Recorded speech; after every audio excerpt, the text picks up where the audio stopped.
Hello hello, bienvenue pour cette vidéo un petit peu exceptionnelle puisque elle n'était pas prévue du tout et parce que j'ai des idées qui arrivent comme ça vers 1h du matin.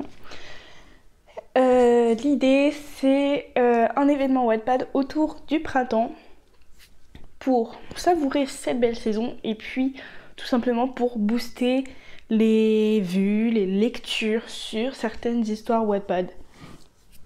Voilà, si on peut résumer le machin. Le truc, c'est donc, il va durer pendant toute la saison, donc à peu près du 20-21 mars au 20-21 juin. Il va même un tout petit peu plus loin. Donc il y aura 10 catégories, une histoire par catégorie, et chaque histoire de chaque catégorie, vous suivez, sera lue le temps d'une semaine, sera mise en avant le temps d'une semaine. Donc ça veut dire qu'il y a une histoire seulement à lire par semaine. Ça nous laisse du temps. Et c'est pour ça que j'ai choisi de le faire comme ça, parce que pour mettre vraiment une histoire en avant, je trouvais que c'était mieux de laisser une semaine au lecteur pour le lire, parce que des fois avec voilà les aléas de la vie, on va dire, on n'a pas spécialement le temps le jour même ou tous les 2 jours de lire une histoire. Donc voilà, j'essaierai voilà, de mettre des choses autour, peut-être des petites citations, des teasers, des interviews autrices, lectrices. Voilà, on va essayer un peu de faire tout ça pour avoir pour chaque histoire, chaque catégorie, chaque semaine, une bonne mise en avant d'une histoire Wattpad. Je vais passer aux catégories. Du 21 au 27 mars, ce sera la catégorie Giboulée de Mars. Donc, je ne l'ai pas précisé, mais bien évidemment, j'accepte, même si je suis principalement une lectrice de romance, par exemple, j'accepte vraiment tous les genres. Parce que, voilà, il n'y a pas d'explication en fait. Parce que c'est pas spécialement centré sur la romance, même si je voulais dire que le printemps égale saison des amours, donc c'est sûr que la romance se prête peut-être plus que certains genres, mais bien évidemment j'accepte tout. Et donc la première catégorie qui se déroule la première semaine, c'est Giboulée de Mars. Donc ce que je voyais un peu derrière, c'est quelque chose de sombre, quelque chose de triste, un peu de torturé, vous voyez. Voilà, tout ce que peut nous faire ressentir la pluie. Alors ok, certains aiment la pluie, certains trouvent ça apaisant, mais c'est vrai que la connotation de la pluie est quand même assez négative, péjorative. Donc voilà, c'est un peu l'ambiance que je voyais, un peu sombre, pas très joyeuse quoi. Pour bien commencer l'événement, ça peut être sympa. Ensuite, du 28 mars au 3 avril, on a le renouveau, le renouvellement. Donc on a un personnage voilà, qu'il l'ait décidé ou pas, va renaître de ses cendres, va transformer sa vie d'une manière ou d'une autre, ou sa vie va être transformée, que ça peut être de son fait ou non. Voilà, je pense que cette catégorie, l'intitulé n'est pas trop perché, donc ça va. Ensuite, du 4 au 10 avril, j'ai mis Blooming Flowers. De base, j'avais pensé à Éclosion, mais je voulais quelque chose de plus visuel. En tout cas, pour moi, ça l'est parce que voilà, l'anglais me parle un petit peu. Mais du coup, j'arrivais pas à trouver une traduction française satisfaisante à Bloom. Mais vous voyez ce que je veux dire, quoi. C'est la fleur qui... Vous voyez le geste, voilà.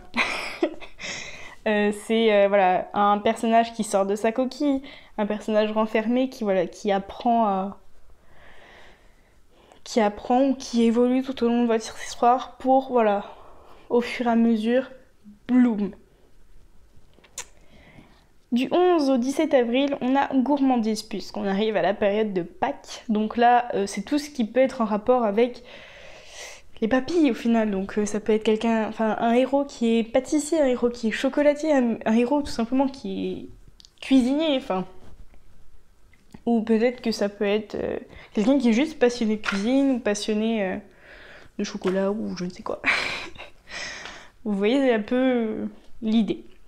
Du 18 au 24 avril, c'est en avril, ne te découvre pas d'un fil. Donc, de toute façon, vous verrez dans mes 10 catégories, il y a certaines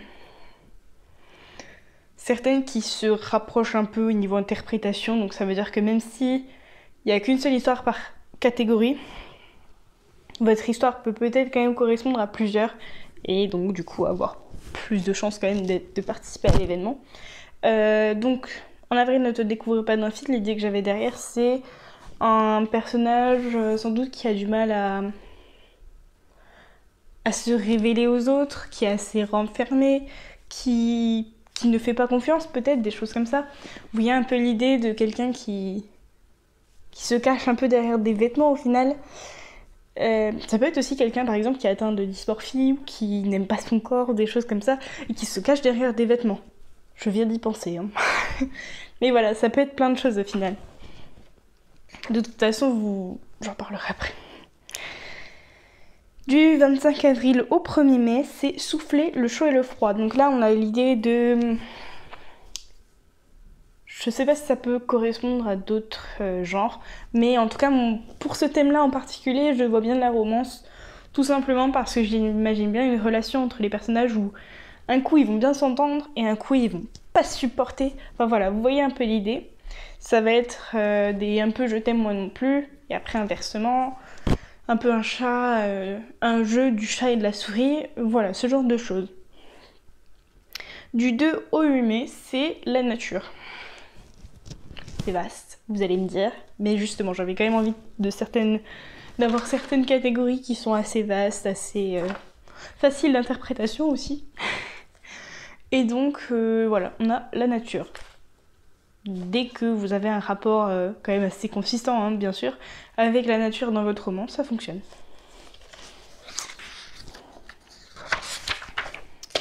Ensuite, du 9 au 15 mai, on a En mai, fais ce qu'il te plaît. Donc là, tout le contraire de ne te découvre pas d'un fil, c'est une personne qui vit sa vie comme elle l'entend, sans se soucier des choses qu'on peut dire d'elle, d'il ou elle, remarque, sans se soucier des a priori, des préjugés, des qu'en dira-t-on, des choses comme ça. Vraiment, c'est une personne libérée, dans tous les sens du terme. Hein. Vous l'interprétez vraiment comme vous le souhaitez. Du 16 au 22 mai, on a Grand ménage de printemps.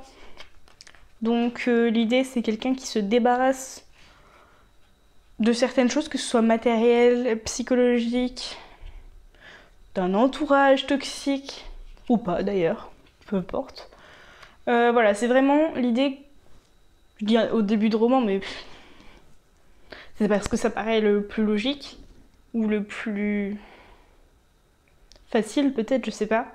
Mais voilà, dans l'idée, c'est, en début de roman, on a un personnage qui va se débarrasser de certaines choses pour aller de l'avant. Quelque chose dans le genre. Du 23 au 29 mai, une catégorie que je vais beaucoup apprécier, la douceur. Une catégorie très très large, puisqu'il faut juste voilà, une histoire pleine de douceur. Peu importe comment vous la faites, comment vous la construisez, peu importe. Que ce soit de la romance ou autre chose. Même si la romance, le feel good, ça va être peut-être plus des genres appropriés. Parce que, ouais, thriller, je veux pas trop la douceur dedans. Mais voilà. Ensuite, du 30 mai au 5 juin, on a Effet papillon. Donc là, je vais pas trop m'attarder dessus parce que c'est assez, entre guillemets, simple à comprendre. C'est dans votre histoire, il faut qu'il y ait des causes à effet. Donc, et puis un événement dont les conséquences vont déclencher un autre événement. Voilà, un truc un peu domino, quoi. Ensuite, du 6 au 12 juin, on a le retour des oiseaux migrateurs. Donc là, ça peut être donc un personnage qui revient d'un long voyage, un personnage qui a tendance beaucoup à bouger, mais par exemple qui revient voir sa famille, Ça peut être, quand je dis beaucoup bouger, ça peut être juste déménager de ville en ville ou voilà, traverser les pays. Ça peut être aussi tout simplement une personne qui revient après un long moment sans avoir vu sa famille et qui revient au sein de sa famille, sans forcément voilà, que ce soit quelqu'un qui bouge beaucoup. Mais tout simplement, entre guillemets, on peut voir l'image de quelqu'un voilà, qui a déménagé par exemple pour sa vie professionnelle dans une ville un peu loin et qui, pour le scénario, pour l'histoire, revient au sein de sa famille après un long moment. Donc qui revient au final au nid. Donc voilà, ça peut être ça dans l'idée. Du 13 au 19 juin, on a semé la graine. Donc là, ça va être du genre... l'idée, c'est... Il y a un événement ou quelque chose qui marque peut-être la vie du personnage ou qui marque un changement. Et cet événement, ce changement, va faire évoluer le personnage dans le sens où justement il y a quelque chose qui germe en lui pour qu'il devienne une belle plante et qui prenne aussi des racines. Donc, au final, c'est une histoire d'évolution et de stabilité. On est un peu sur les deux. Et la dernière catégorie, du 20 au 26 juin, c'est pour ça que je disais que ça va un peu plus loin que le 21, c'est la fête de la musique. Évidemment. Donc là, bah, pareil, c'est plutôt large. C'est tout simplement une histoire qui a un lien avec la musique. Ça peut être tout et n'importe quoi. Ça peut même être juste des titres de chapitres qui sont des titres de musique. Ça pourrait fonctionner. Je dis pas que s'il y en a plusieurs, vous serez forcément sélectionné avec juste ça comme critère. Mais ça peut être aussi... ça peut fonctionner. Donc voilà un peu pour cet événement. Donc au final, si on pouvait le résumer, on a le printemps, des catégories qui vont avec ce printemps. Dans chaque catégorie, on aura une histoire qui sera mise en avant sur une semaine. Le but, c'est de booster les auteurs, les histoires sur Wattpad pour faire un peu bouger ce classement où c'est toujours les mêmes en haut. Hein. Parce que Wattpad, c'est quand même une plateforme pas compliquée, contrairement par exemple à Fixia, comme je disais dans mon blog, dans mon vlog. Et donc, c'est pas forcément évident de se faire une visibilité sur ce genre de plateforme. Donc, si on peut créer ce genre d'événement pour, voilà, pour booster certaines histoires, certains autoristes, eh ben, faisons-le. Donc, voilà. N'hésitez pas à me dire en commentaire si l'idée vous plaît. Si l'idée vous plaît pas, vous pouvez aussi le dire. Vous avez le droit. Si vous avez des questions, vous pouvez me les poser en commentaire. J'y répondrai. Et ça me permettra aussi de mettre les questions que vous me poserez aussi sur Instagram pour ceux qui me suivent uniquement sur Instagram. D'ailleurs, je mettrai les visuels et une boîte à questions et les réponses à cette boîte à questions sur Instagram en story et en story à la une. Et puis, n'hésitez pas à me suivre, que vous soyez auteurice intéressée ou lecteurice intéressée ou les deux, à venir me suivre sur Wattpad histoire de voir le book et de me suivre aussi sur Instagram parce que je pense que ça se jouera sur les deux plateformes. Et peut-être que je ferai aussi des bilans, des vlogs peut-être avec ça dedans sur YouTube, mais ce sera une infime partie au final de l'événement par rapport à tout ce que je ferai sur Instagram et sur Wattpad. Donc n'hésitez pas, si vous êtes uniquement ici, à venir me suivre sur Instagram et sur Wattpad. Et puis je vous dis à bientôt dans une prochaine vidéo. Bye!